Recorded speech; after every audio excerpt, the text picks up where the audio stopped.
আসসালামু আলাইকুম রহমতুল্লাহ। আজকে আমরা পর্ব 2 পরিসংখ্যান অধ্যায় 17 নবম দশম শ্রেণীর তোমাদের গণিত বইয়ের যেই সিলেবাসটা আছে ওখান থেকে আমরা 17 নম্বর অধ্যায় নিয়ে আলোচনা করব।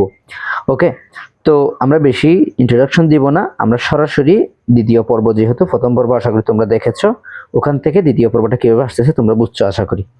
এখন আজকের এই ক্লাসে আমরা আলোচনা করব তোমাদের দুইটি সূত্র বলতে পারো অথবা দুইটি গুরুত্বপূর্ণ টার্ম নিয়ে আমরা মূলত আলোচনা করব। ওকে, তো একটা হচ্ছে পরিধি অথবা পরিসর, পরিধি বা পরিসর,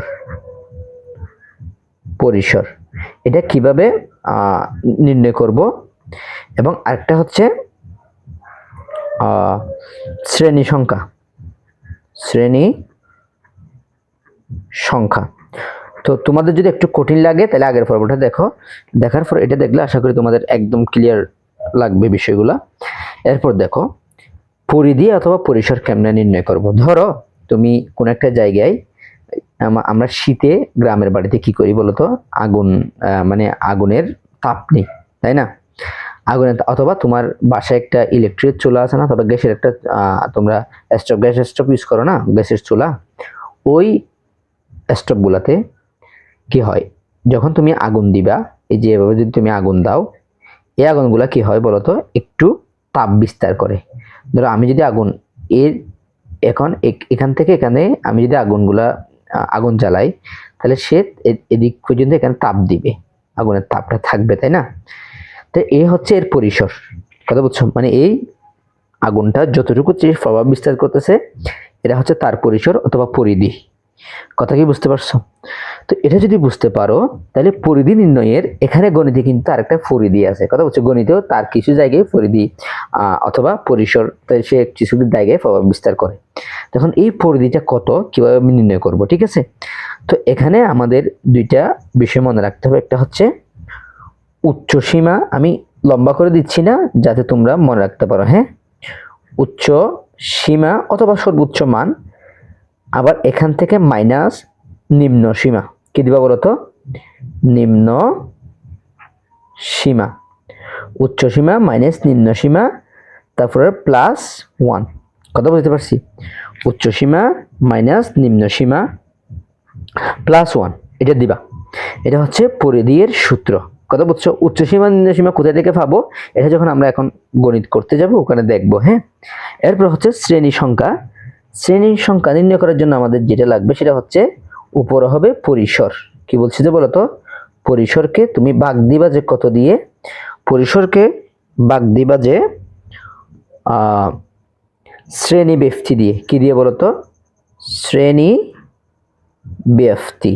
ওকে, শ্রেণী ব্যক্তি দিয়ে তোমরা ভাগ করবা, পরিসরকে শ্রেণী ব্যক্তি দিয়ে ভাগ করলে তোমরা কি পেয়ে যাবা। তাহলে আমরা প্রথমে এই কাজটা করব যে প্রথমে পরিধি তো পরিসর বের করব, পরিসর থেকে এরপরে গিয়ে আমরা শ্রেণী সংখ্যা বের করব। শ্রেণী সংখ্যার জন্য আমাদের কি লাগবে, পরিসর লাগবে, পরিসরকে আমরা কি দিয়ে ভাগ দিব, শ্রেণী ব্যক্তি দিয়ে ভাগ দিব। আশা করি তোমরা এই বিষয়টা বুঝতে পারবা। তো এটা বোঝার জন্য, আরো বিস্তারিত বোঝার জন্য আমরা একটা তোমাদের বই থেকে একটা উদাহরণ দেওয়ার জন্য চেষ্টা করব, তোমরা আশা করি বিষয়গুলা বুঝতে পারবা। ওকে, তাহলে এই কাগজটা দেখো, এখানে একটা ম্যাথ দেওয়া আছে। এই ম্যাথটা তোমরা কি আগে দেখেছো? যারা যারা দেখেছো একটু জানাও তো, এই যে এখন জানাও যে তোমরা এটা আগে দেখেছো অথবা আগে করেছো। যদি না করে থাকো কোনো সমস্যা নেই, আমরা এখানে একটু আলোচনা করার জন্য চেষ্টা করবো, হ্যাঁ, বুঝিয়ে দেবো সুন্দর করে। তাহলে কোনো এক শীতে কক্সবাজারের জানুয়ারি মাসের 31 দিনের সর্বনিম্ন তাপমাত্রা ডিগ্রি সেলসিয়াসে নিচে দেওয়া হলো। তাহলে কোনো এক মাসের, এটা কক্সবাজারের জায়গায় তোমার যে কোনো একটা জায়গায় দিতে পারো, হোয়াট এভার তোমার ইচ্ছা, কিন্তু দেখো এখানে জানুয়ারি মাসের 31 দিনের তাপমাত্রা দেওয়া আছে। তার মানে এখানে জানুয়ারি মাসের 1 তারিখ থেকে 31 দিনের যে তাপমাত্রাটা আছে এটা দেওয়া আছে, সর্বনিম্ন তাপমাত্রাটা। এখন এখানে বলছে যে ধরো তুমি গণসংখ্যা নিবেশন সারণী তৈরি করো, গণসংখ্যা নিবেশন সারণী তৈরি করো, সারণী তৈরি করো। আচ্ছা, আমি ছোট করে লিখলাম, সমস্যা নেই, তোমরা তো বুদ্ধিমান ছেলে, তাই না, তোমরা বুঝে গেছো। আচ্ছা, যদি তোমরা এটা নির্ণয় করতে চাও, তাহলে গণসংখ্যা নিবেশন সারণী তৈরি করার জন্য, তাহলে আমাকে আগে এখানে একটা বিষয় বুঝতে হবে। দেখো এই যে উপাত্তগুলো আছে, উপাত্ত কাকে বলে আমরা এর আগের পর্বে দেখেছি তাই না? পর্ব এটা 2 1টা দেখো একটু কষ্ট করে। এই যে এগুলা হচ্ছে এক একটা উপাত্ত। এটা যদি পুরোটা পরিসংখ্যান হয় তাহলে এটা কি হবে? উপাত্ত হবে না? এই উপাত্তগুলা থেকে আমরা কি করব? গণসংখ্যা নিবেশন সারণী তৈরি করব। তাহলে কেমনে করব বলো তো? কেমনে করব এটা বোঝার জন্য আমাকে যেটা বুঝতে হবে, এই যে শ্রেণীগুলা অর্থাৎ এই উপাত্তগুলা কি বিন্যস্ত নাকি অবিন্যস্ত, এটা একটু আমাদের আলোচনা করা দরকার। তাহলে বিন্যস্ত মানে কি? ধরো বিন্যস্ত মানে হচ্ছে ভাগ করা, আর অবিন্যস্ত মানে হচ্ছে কি ভাগ করা নয়। ধরো তোমাকে বলছে যে একটা গরু তোমাকে খেয়ে ফেলতে হবে, কথা বুঝো। তোমাকে বলছে একটা গরু কি করতে হবে, ধরো আমি এইখানে বুঝাই একটু কষ্ট করে। ধরো তোমাকে একটা অনেক মোটা বড় একটা গরু দিল, গরু এরকম না, আচ্ছা যেটাই হোক, এই জিনিসটা তোমাকে খাইতে হবে। এখন তুমি যে গরুটা খাবে সে কি করবে বলো তো? প্রথমে যে গরু সম্পর্কে আইডিয়া আছে সে বলবে যে গরুটা তো অনেক বড়, আমি এটা খন্ড খন্ড করে ছোট ছোট করে খাবো। আর যে ব্যক্তি গরু যদি কেউ যদি এরকম চিন্তা করে আমি গরুটা এত বড় গরু আমি কি খাইতে পারবো, এরকম যদি চিন্তা করে তাইলে হবে না। তাইলে তার মানে এই গরুটা খাওয়ার জন্য তোমাকে ছোট ছোট করে পিস পিস করে ফেলতে হবে, মানে ছোট করে কেটে অথবা ছোট খন্ড করে তোমাকে খাইতে হবে। তুমি এত বড় খাইতে পারবা না, পারবা? তাহলে বিন্যস্ত মানে কি স্যার? এটাকে কোন একটা নিয়মে সাজাইতে হবে। কি বলছি যে এই যে এই কতগুলা উপাত্ত একটা পরিসংখ্যান দেওয়া আছে, এটা তোমাকে কোন একটা নিয়মে সাজাইতে হবে। তো সাজানো থাকলে তাহলে বিন্যস্ত, আর যদি সাজানো না থাকে তাহলে অবিন্যস্ত। আশা করি এই বিষয়টা বুঝতে পারছো তোমরা, দুইটা বিষয় বিন্যস্ত অবিন্যস্ত। তাহলে এই উপাত্তগুলো বলো তো বিন্যস্ত নাকি অবিন্যস্ত? অবিন্যস্ত। কেমনে বুঝছো? এই যে এগুলো কোনো একটা নিয়মে সাজানো নাই। 14 এরপর আবার 13, এরপরে কত আসছে 12 13 10 এভাবে চলে আসছে তাই না? তার মানে এগুলো কি নয়? বিন্যস্ত নয়। তো বিন্যস্ত করার জন্য কি করতে হবে? তাহলে কি করতে হবে এখন আমরা শিখবো তাই না? Okay fine. তাহলে এখানে যেহেতু তাপমাত্রার দিয়েছে, তাহলে এখানে যে কোনো পরিসংখ্যান থেকে তোমাকে এখানে দুইটা বিষয় আগে খুঁজতে হবে, উচ্চ সীমা নিম্ন সীমা। উচ্চ সীমা সমান একটা খুঁজতে হবে নিম্ন সীমা। কি কি বলতো? নিম্ন সীমা। তাহলে কি কি খুঁজতে হবে তোমাকে? উচ্চ সীমা নিম্ন সীমা। কথা কি বুঝতে পারছো? এই যে তোমাদের উচ্চ সীমা নিম্ন সীমা এখন বুঝছো কোথা থেকে আসছে? এখন তোমরা হয়তো এখানে এই সূত্রটা তুমি যখন দেখছো হয়তো বুঝো না, এখন বুঝছো কিনা বলো তো? উচ্চ সীমা নিম্ন সীমা এটা কোথা থেকে খুঁজবো? পরিসংখ্যানের উপাত্তগুলোর মধ্য থেকে। তাইলে এখন দেখো এখানে যদি আমি একটু খুঁজি তোমাদের সাথে নিয়ে, তাহলে দেখো তো এখানে উচ্চ সীমা, আচ্ছা এটা নিম্ন সীমা, তাহলে নিম্ন সীমা আগে পাইছি তাই না? আশা করি সর্বনিম্ন সীমা আছে 6 ডিগ্রি। আবার দেখো তো উচ্চ সীমা কত? উচ্চ সীমা এখানে হচ্ছে 14। কত বলো তো? এখানে উচ্চ সীমা হচ্ছে 14। স্যার এখন আমার উচ্চ সীমা নিম্ন সীমা এগুলা কেন লাগবে? যদি তোমার ধরো উচ্চ সীমা নিম্ন সীমা তোমার নাই, না থাকলে তুমি এগুলো বিন্যস্ত করতে পারবা না। বিন্যস্ত করার জন্য গণসংখ্যা নিবেশন সারণী মূলত তৈরি করতে বলা হয়েছে, বুঝছো? Okay fine. তাহলে উচ্চ সীমা নিম্ন সীমা পাইছে, এখন তোমার কাজ কি? এখন হচ্ছে এর পরিসর কত হবে, এ কত বিস্তার লাভ করবে এটা আমাকে জানতে হবে না? অবশ্যই জানতে হবে। ওকে, আমি যেহেতু এটা সাজাবো এর জায়গা কতটুকু লাগবে সেটা লাগবে না? অবশ্যই লাগবে। সেজন্য আমরা কি করব? পরিসর নির্ণয় করব। তাহলে পরিসরের সূত্র আমরা কি জানি? পরিসর সমান উচ্চ সীমা মাইনাস নিম্ন সীমা। কি বলছি যে বলতো? উচ্চ সীমা মাইনাস নিম্ন সীমা। এই যে এটা তোমরা অনুসরণ করো। তারপরে কি করছি বলতো? +1। উচ্চ সীমা মাইনাস নিম্ন সীমা প্লাস কত? 1। অর্থাৎ উচ্চ সীমা এখানে কত বলছিলাম? এই যে আমরা এখানে উচ্চ সীমা বের করে ফেলছি, নিম্ন সীমা বের করে ফেলছি, তাইলে কত বলো? উচ্চ সীমা নিম্ন সীমা যখন আমরা বের করে ফেলছি তাহলে 14 - 6, 14 ডিগ্রি - 6 ডিগ্রি, তারপর এটার সাথে +1। অর্থাৎ আমরা ডিগ্রিটা আপাতত বাদ দিই, যখন আমরা একদম লাস্ট উত্তরটা লিখবো তখন ওখানে লিখতে পারি। তো 14 থেকে যদি 6 চলে থাকে কত? 8, তারপর +1 = 9।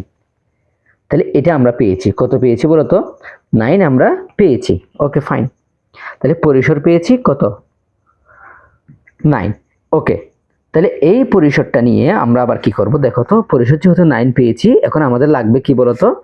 শ্রেণী সংখ্যা। শ্রেণী সংখ্যা মানে কি দেখো তো, এই যে তোমরা হয়তো তোমরা যে এর আগে পরিসংখ্যান করেছো অথবা করো নাই, ধরো আজকেই করতেছো, এখন এই সংখ্যাগুলো আমরা সাজাবো মানে কি, ধরো 1 লাইন 2 লাইন 3 লাইন এভাবে আমরা স্তর করে করে এগুলো রাখবো। এখন কয় লাইনের মধ্যে রাখবো? এখানে 31টা আছে, 31 লাইন হবে নাকি 15 লাইন হবে নাকি 20 লাইন হবে নাকি আরো বেশি হবে, এটাকে আমরা জানি? এখন জানি না। তো এখন না জেনে আমি যদি এখানে ঘর করি অথবা এরকম স্তর করি, কয়টা করব এটা কি আমরা আগে বুঝতে পারবো? দেখে বোঝার কোনো সুযোগ আছে? নাই।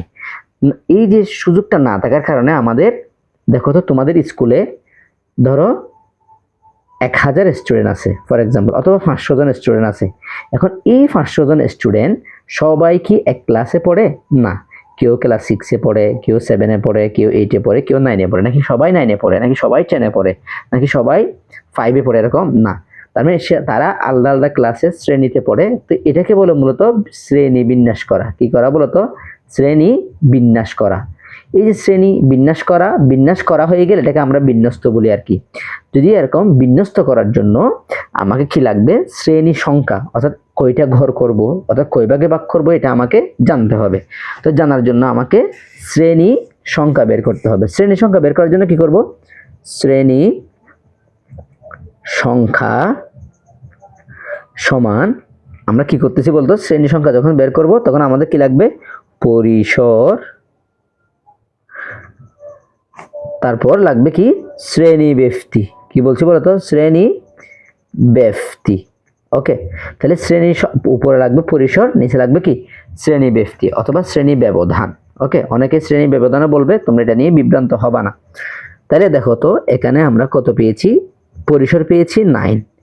এখন ধরো শ্রেণী ব্যক্তি আমাদের নাই, মানে এই প্রশ্নের মধ্যে বেশিরভাগ প্রশ্নে বলা থাকবে। যদি বলা না থাকে তাহলে তুমি কি করবা? মনে রাখবা শ্রেণী ব্যক্তি অলওয়েজ একটা কাজ করবে, সেটা হচ্ছে 1 থেকে 15 এর ভিতরে ধরবা। বেশিরভাগ আমরা 5, 10, 15 এই মানে 5, 10, 15 এগুলোর মধ্যে সীমাবদ্ধ থাকার চেষ্টা করব, ঠিক আছে? এটা যেহেতু সংখ্যাগুলো 14 থেকে 7 অথবা 6, এই সংখ্যাগুলো অনেক ছোট, সেজন্য আমরা এখানে 1 থেকে ধরছি আর কি। তাহলে 1 থেকে 15 এর বেশি নেবা না। এর ভিতরে তোমার যে কোনো একটা, যদি না বলা থাকে, যদি বলা না থাকে তাহলে তুমি যে কোনো একটা সংখ্যা নিতে পারো। ওকে, কথা বুঝতে পারছি? নাকি আবার স্যার 15 এখানে 20 নিলে কি হবে? কিছু হবে না, তবে এর বাইরে যাইও না। হ্যাঁ, এর ভিতরেই তোমরা 1 থেকে 15-এর ভিতরে একটা নিবা। তাহলে শ্রেণী ব্যক্তি ধরো আমরা এখানে ধরছি যে 3। এখানে যেহেতু প্রশ্নের মধ্যে বলা নাই সেজন্য আমরা নিজের মতো ধরে নিছি কত? 3 ধরে নিলাম। ওকে ফাইন, 3 ধরে নিলে আমরা এখানে শ্রেণী ব্যক্তি দিব কত? এই যে শ্রেণী ব্যক্তির জায়গায় 3 দিলাম। 3 দিলে এটা কাটাকাটি করলে কত হয়? 3 হয় না? তাহলে আমরা উত্তর পেয়েছি কত? 3। সুতরাং শ্রেণী ব্যক্তি কি বলতো? শ্রেণী ব্যক্তি পেয়েছি কত? 3। তাহলে বলতো পরিসর কত পেয়েছি? 9। এই যে আমরা আরেকটু দেখি, পরিসর পেয়েছি 9, এই যে এটা পরিসর। তারপর শ্রেণী ব্যক্তি পেয়েছি 3। ওকে, শ্রেণী ব্যক্তি 3 মানে কি? এখানে 1, 2, 1, এই যে 1, 2, 3 এরকম 1, 2, 3টা গড় হবে। আগে তুমি 4টা নিতে পারতা, নাকি 5টা নিবা, 6টা নিবা। এটা যতক্ষণ পর্যন্ত তুমি শ্রেণী ব্যক্তিটা অথবা দুঃখিত শ্রেণী সংখ্যাটা তুমি বের করতেছো না, এটা শ্রেণী সংখ্যা হবে, দুঃখিত, তোমরা একটু কারেকশন করে নিও। তাহলে শ্রেণী সংখ্যা যতক্ষণ পর্যন্ত তুমি শ্রেণী সংখ্যাটা কত বুঝতে পারতেছো না, এখানে কয়টা লাইন নিবা অথবা কয়টা রো কলাম নিবে এগুলো তুমি বুঝতে পারতেছো, বোঝার কোনো সুযোগ নাই। সেজন্য তোমাকে আগে শ্রেণী সংখ্যাটা নির্ণয় করতে হবে। ওকে ফাইন, আমরা তাহলে শ্রেণী সংখ্যাটা নির্ণয় করে ফেললাম। করার পর ওকে, তাহলে এখানে কয়টা ঘর লাগবে এটা বুঝতে হবে, তাই না? তাহলে এখন এই উপাত্তগুলো কি বিন্যস্ত নাকি অবিন্যস্ত? আবার একটু তুমি বলো তো, এগুলা অবিন্যস্ত।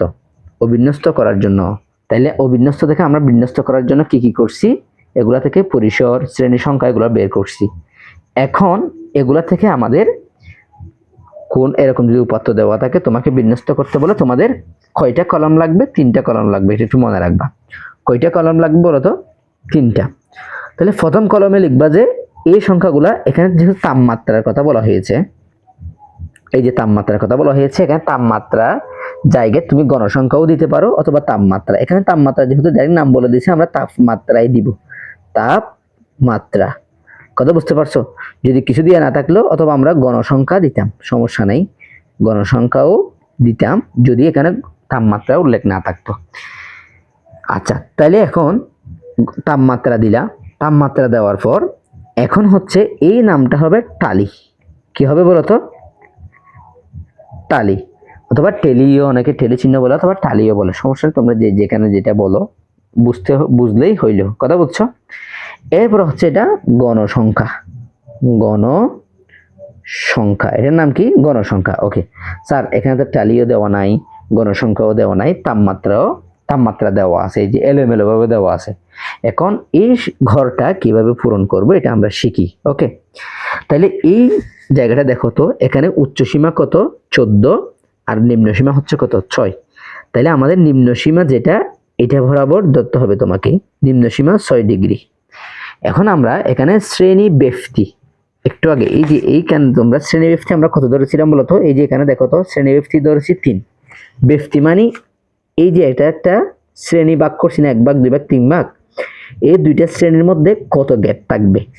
এই যে দেখো তো, 6 থেকে যদি 6 সহ 6, 7, 8, দেখো তো 3 হয়েছে কিনা? 6, 7, 8, 3 হয়েছে না? হইলে এখানে 8 ডিগ্রি দাও। তাহলে 6 থেকে 8 ডিগ্রি, তাহলে এখানে কত হবে? 9 থেকে 11 ডিগ্রি। কিভাবে? 9, 10, 11। আবার এখানে 12 ডিগ্রি থেকে কত হবে? 12, 13, 14, তাহলে এখানে কত হবে? 14 ডিগ্রি। কথা বুঝতে পারছো? তাহলে আমরা 3 শ্রেণী পেলাম। 3 শ্রেণীর মধ্যে এই যে 1, 2, 3, 3 শ্রেণীর মধ্যে 6 থেকে 14, এর বাইরে কি কোনো সংখ্যা আছে? নাই, অর্থাৎ এই বাইরে কোনো উপাত্ত এখানে নাই, সেজন্য আমরা মনে করছি এতটুকু আমাদের এখন সাকসেস, আমরা ঠিক আছি। Okay fine. এখন আমরা কি করব? এই যে এখানে এসে এই সংখ্যাগুলা একটু গণে দেখব, যে টালি চিহ্ন, এখানে টালি চিহ্ন বসাবো এই সংখ্যাগুলো গুনে গুনে। কথা বুঝতে পারছি? এই সংখ্যাগুলো গুনে গুনে আমরা কি করব? টালি চিহ্ন বসাবো। তোমরা কিছু না দেখে থাকলে আমাকে একটু বলিও, হ্যাঁ? আচ্ছা দেখো, এই যে এখানে 14, 14, 14, তাই না? 3টা 14, তাহলে প্রথম 14 আমরা এভাবে হাত দিব, তোমরাও এভাবে দিবা, হ্যাঁ? 14 এটা কোন ঘরে? 12 থেকে 14 এর ভিতরে না? তাহলে এখানে একটা এভাবে চিহ্ন দিব। তারপরে এখানে আরেকটা, এরপরে 14, সেজন্য এখানে আরেকটা দিব, এরপরে 14, সেজন্য আরেকটা দিব। 3টা হয়েছে না? হওয়ার পর এরপর 13, 13ও কিন্তু এখানে, এরপরে কত? 12, 12ও কিন্তু এই লাইনে, তাহলে 4টা যত হয়ে গেছে, 5টার বরাবর এখানে দিবা। এরপর হচ্ছে 14, 14 হয়ে গেছে, 13, 12, এরপরে আবার কিন্তু 13, দেখছো 1, 2, 3, 4, 5টা চলে গেছে, তাই না? আবার কত? 13 না? 13 হলে আবার এখানে হবে, আবার কিন্তু 10, 10 হলে এই যে 9 থেকে 11 এর ভিতরে, তাহলে এখানে দাগটা এখানে দিবা। এরপরে আবার 10, আবার এখানে দিবা। এরপরে আবার কত? 11, 11 হইলেও এখানে হচ্ছে, তারপর 12, 12 হইলে এখানে চলে আসবে, তারপর হচ্ছে 11, 11 হইলে আবার এখানে। তোমরা এগুলো বুঝতেছো না? অবশ্যই বুঝতেছো। তারপর কত? 10, 10 হইলে এই যে 9, 10, এই যে এখানে দাও। এরপরে আবার 9, 9 হইলে এখানে হবে। তারপর 8, 8 হইলে কিন্তু উপরে, এই যে 8 এখানে, 6 থেকে 8 এর মধ্যে এই 9, 9 হইলে আবার এখানে 11, 11 হইলে আবার এখানে, তারপর 10, 10 হইলে আবার এখানে হবে, হ্যাঁ? এরপরে আবার 10, আবার 10 হলে আবার এখানে দাও, হ্যাঁ? এরপরে 8, 8 হলে এখানে, 9 হলে কোথায়? এই যে 9 এখানে, তারপর 7, 7 হলে কিন্তু 6, 7, 8 এই যে এখানে ভিতরে হবে, হ্যাঁ? উপরেরটা। এরপর 6, 6, 6, 3টা, তাহলে 3টা হলে 1, 2, 3টা 6 না? তাহলে আবার এখানে আরেকটা আছে 4টা, 4টা হলে ধরো আমি একটা 6 এর জন্য একটা দিলাম, 2টা আর 2টা, 1, 2। কথা বুঝতে পারছো? এরপরে 7, 7 কোথায় হবে? এখানেই হবে, তাই না? 7 এখানে হবে। এরপরে 8, 8ও কিন্তু আবার এখানে হচ্ছে, অনেকগুলো একসাথে না? এরপর 9, 9, 9 কেটে আছে 2টা, তাহলে 9, 9 দিলাম। দেওয়ার পর এই যে 8, 8 কিন্তু আবার এখানে, দেখো, আর এরপরে 7 কিন্তু এখানে। কথা বুঝতে পারছো? তাহলে টালি চিহ্ন কোথায় থেকে? এই সংখ্যাগুলা কোন কোন শ্রেণীতে পড়বে, অর্থাৎ 8 থেকে 6 থেকে 8 এর মধ্যে কয়টা, 9 থেকে 11 এর মধ্যে কয়টা, 12 থেকে 14 এর মধ্যে কয়টা সংখ্যাগুলো আছে, এই উপাত্তগুলো অনুযায়ী এখানে একটা টালি চিহ্ন দিলাম। দেওয়ার পর এই যে 5, 10, তাহলে এই যে 1, 2, 3, 4, 5 না? 4 পর্যন্ত গিয়ে এই যে এটা সহ 5, তাহলে 10 11, তাহলে এখানে বসবে 11, আর এখানে 5 10 12 13 না, এখানে দিবা 13, কথা বুঝছো? এরপরে গিয়ে আর এটা হবে কত 12 13, এরপরে 1 2 3 4 5 6 7, এখানে হবে 7, কথা কি বুঝতে পারছো? তাহলে কত পাইছি বলতে 11 13 7। এরপর দেখো এখন এই টালি চিহ্ন স্যার এগুলো না দিলে কি হইতো, তুমি যদি ধরো 31 জনের দেওয়া আছে, একটু কম, এখানে আগে থেকে বলে দিয়েছি 31, দেখছো? যদি এখানে 100 জনের 500 জনের থাকতো, তাহলে তুমি যদি ডাইরেক্টলি এটারে বসাইতে চাও 11, এখানে 22 40 50 বসাবে, এগুলো 50টা সংখ্যা এখানে গুনে গুনে কয়টা বসছে এটা বসালে তোমার অনেক ভুল হওয়ার সম্ভাবনা আছে না, 200% ভুল হওয়ার সম্ভাবনা থাকে, তাই না? এই ভুলটা কমানোর জন্য মূলত আমরা এই টালি চিহ্নের ব্যবহারটা পরিসংখ্যানে দেখতে পাই, কথা কি বুঝতে পারছো? তাহলে এখন কি করবা, এখানে মোট করে ফেলো, মোট হচ্ছে কত, মোট করলে এই যে এখানে 11 11 13 হচ্ছে 24, 24 সাথে হচ্ছে 31, তাই না? এই যে 31, যেহেতু এখানে 31 দেওয়া আছে, এখানেও আমরা 31 পাবো, একটু চেক করে দেখলাম আর কি। আচ্ছা ফাইন, তাহলে এখন এটা করার পর এটা হচ্ছে কি করা বলতো, সারণী থেকে ডাইরেক্ট এরকম অবিন্যস্ত, অর্থাৎ বিন্যস্ত নয় এমন উপাত্ত, অনেকগুলো উপাত্ত থেকে আমরা কিভাবে একটি সারণী তৈরি করতে পারি, এটা আমরা এই ক্লাসে শিখেছি, তাই না? তো আশা করি তোমরা ক্লাসটা বুঝেছো। আমাদের ফেসবুক গ্রুপের নাম হচ্ছে কি, নবভূর বাংলায় অথবা ইংরেজিতে তুমি ফেসবুকে সার্চ দিলে পাবা, ইউটিউবে গিয়েও নবভূর সার্চ দিলে পাবা, অথবা তুমি আমার ফেসবুক পেজ আছে পার্সোনাল আইডিতে, অথবা নক দিতে পারো। তা সর্বোচ্চ হেল্প আমি তোমাকে করার জন্য চেষ্টা করব। আশা করি তুমি ক্লাসটা বুঝতে পেরেছো। যদি তুমি এই ক্লাসটা বুঝতে পারো, তোমার জন্য আমি একটা বাড়ি কাজ দিই, কি বলো? হোমওয়ার্ক তুমি এটা করবা, ওকে? প্র্যাকটিস নাম্বার 1 এটা তুমি করবা, হ্যাঁ? এখান থেকে কোনো বিদ্যালয়ের বার্ষিক পরীক্ষায় নবম শ্রেণীর 50 জন শিক্ষার্থীর গণিতে প্রাপ্ত নম্বরগুলো নিম্নরূপ। তাহলে উপযুক্ত শ্রেণী নিয়ে, আচ্ছা শ্রেণী ব্যক্তি নিয়ে, এখানে এটা ব্যক্তি হবে, দুঃখিত, শ্রেণী ব্যক্তি নিয়ে গণসংখ্যা নিবেশন সারণী তৈরি করো। তাহলে এখানে 50 জনের ইনফরমেশন দেওয়া আছে, অর্থাৎ গণিতে যেই নাম্বারগুলো পেয়েছে ওগুলো দেওয়া আছে, এখান থেকে তুমি একটা গণসংখ্যা নিবেশন সারণী তৈরি করে তুমি নিজে তো পারলে আলহামদুলিল্লাহ, যদি না পারো, যেটা পারো ওটা আমাদের নবভূর যে গ্রুপটা আছে ওখানে পোস্ট করবা, ইনশাল্লাহ আমি চেষ্টা করব এটা চেক দেওয়ার জন্য। এর পরবর্তী ক্লাসে আমরা এই প্র্যাকটিস 1টা সমাধান করে দেওয়ার জন্য চেষ্টা করব, আশা করি চেষ্টা করব না, এটা করে দিবে ইনশাল্লাহ। তোমরা পরবর্তী ক্লাসটা দেখো তোমাদের ম্যাথটা হয়েছে কিনা, হয় নাই, আর না হয় গ্রুপে পোস্ট করো, আমি ওখানে চেক করে তোমাদেরকে জানিয়ে দেব। ওকে, সবাই সুস্থ থাকো, ভালো থাকো। ইন ফিউচার তোমার যদি প্র্যাকটিস আরো চালিয়ে নিতে চাও, তাহলে বেশি প্র্যাকটিস করতে হবে। আমি যতই বুঝাই, তুমি যতই পড়ো, হবে না যদি প্র্যাকটিস না করো। তো দেখা হচ্ছে আগামী পর্বে। পরবর্তী দেখার জন্য সবাইকে আমন্ত্রণ জানিয়ে আজকের পর্বটি এখানে শেষ করলাম। আসসালামু আলাইকুম ওয়া রাহমাতুল্লাহ।